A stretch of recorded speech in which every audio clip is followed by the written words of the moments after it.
Time rules the material universe. Right. In India, the Lord of the universe is called Cal. It's the material universe. Everything is time ruled, subject to time. Ruled by time. Time rules. Time is God, so to speak. It's Lord.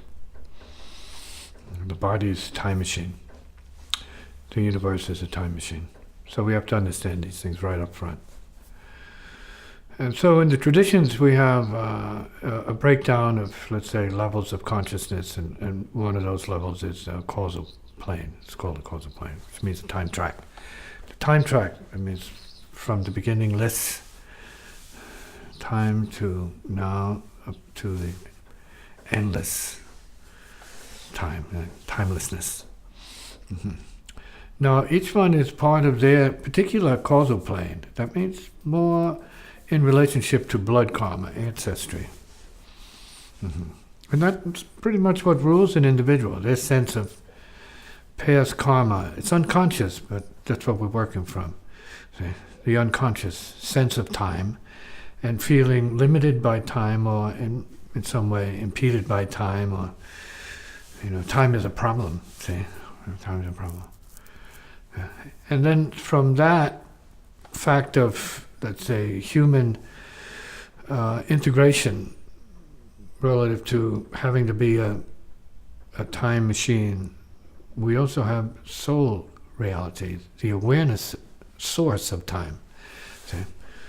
Which that awareness itself is no time. And that's the balance for the causal plane, and its karma is no time. So then when we translate that into, let's say, drumming, then we use ordinary simple time, which is native time, right, for building and reinforcing let's say, your sense of purpose. And so we can use time, musical time, rhythmic time, to further our purpose in terms of future, say, karma, future life, and we can modify it to some degree. So, in other words, drum time, like mental time, can modify one's relationship to their own causal plane. Mm-hmm. Mm-hmm. And so when people are together, or even under the influence of other people in society, then there's some kind of exchanging going on at the time world level that can be for or against one's time. So I'm saying that is possible for people to be involved in somebody else's time world. Okay? That would maybe sound ordinary, perhaps, right? And so then it's a matter of what time are you supposed to be in, and how do you feel about being in your time, and the effects of that relative to holding you back from doing other things, because you're in your own time, like your own mind. So you're in your own time mind. See? But because we have the agency at a deeper level of soul, we can modify that, because soul is no time. So we have to have that kind of intuition that there is a timelessness to our nature. Mm-hmm.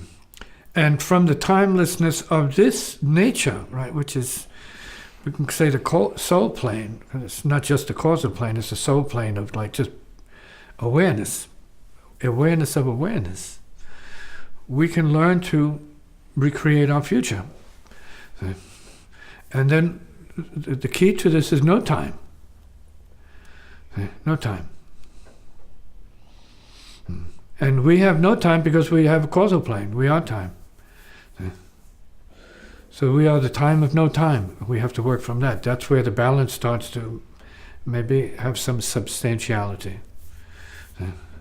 And so for free players, let's say jazz players or creative players, you have regular time things where everybody's conforming, and so everybody's agreed to everybody else's time, which is okay.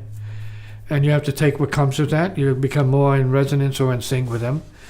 Or you can cut away from that and get into no time, and then be able to cooperate in time with other people. That means share the same kind of time world, musically speaking, and then actually lifetime speaking, and then start to create, if you have vision, a different time world. See?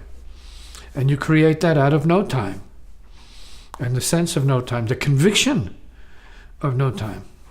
Not the thought of no time, but the conviction, see, of being in now. So it's the conviction of nowness, which is comparable to no time. And work from there. Question?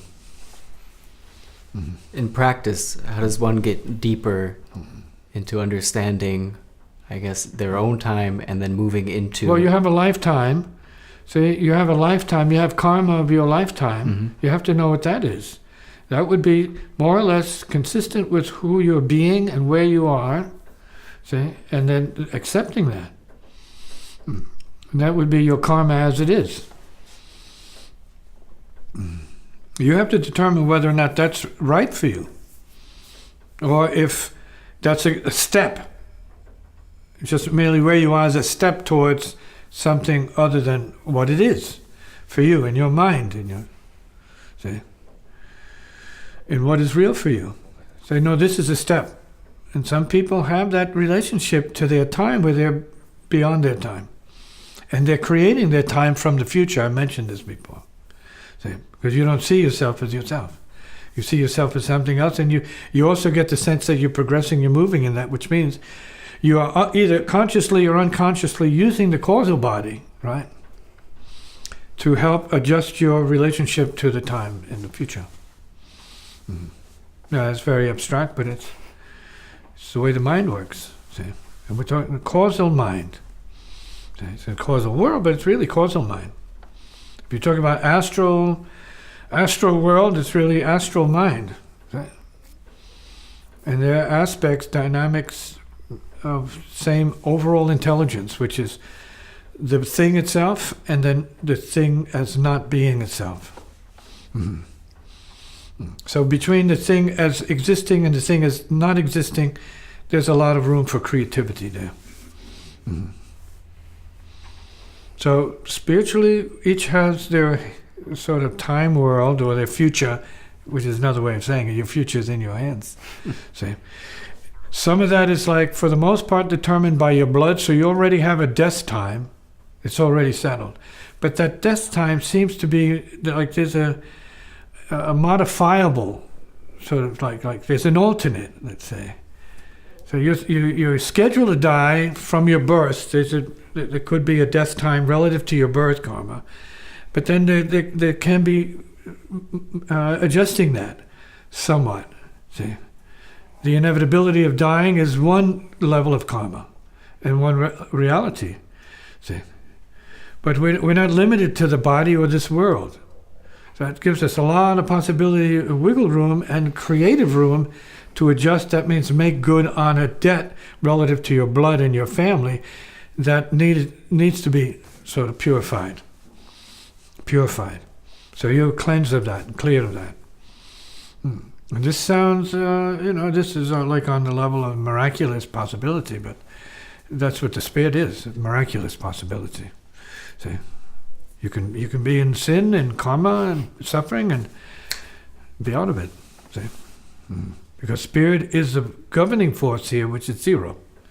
See, we go back to zero at night, and we're going back to zero in the future. Ultimately, when you pass out of the body of time into the astral bodies and other spirit bodies, see, and whatever else you've earned to participate in as you move forward. So we got to think about the spiritual, the light, and the heavenly, see, the blissful, see, enlightenment, ensoundment. You have to think about that because that's who everyone is too. You have your karma, you have your turbulence, and then you have a deep state of peace, because at night you go into your unconscious and then maybe superconscious. So we have the two extremes, the unconscious and the superconscious, which we are both. See? Unconscious, superconscious. See? And bring them together. See? So we're in the now, and peacefully so. See? So what you play may affect your future. There's no question about that. Who you play with can affect your future in a certain way. So we need to be that mindful, that precise, and that conscious, awake to influences and how we are allowing ourselves to be used by influences and news influences and social influences and international influences and political influences and all the rest of that, and then how there's a part of us that has nothing to do with that at all whatsoever. It's part of a higher sort of center of spirit. It's not to be believed. You have to know that for yourself. You have to know yourself well enough to be open to where that's real to you. Yeah. Remember, Jesus was talking about the kingdom within, right? He may as well have said the kingdom of the heart. Yeah. Within the heart. Right. And that is maybe the kingdom or the seat of love, which is the spiritual heart.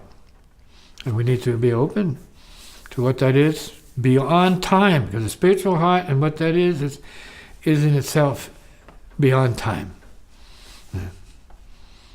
And the spiritual peace that comes with that is also beyond time. I'm not saying it's eternal, I'm saying it's timeless. It is. It is. So be it. Let it be is. You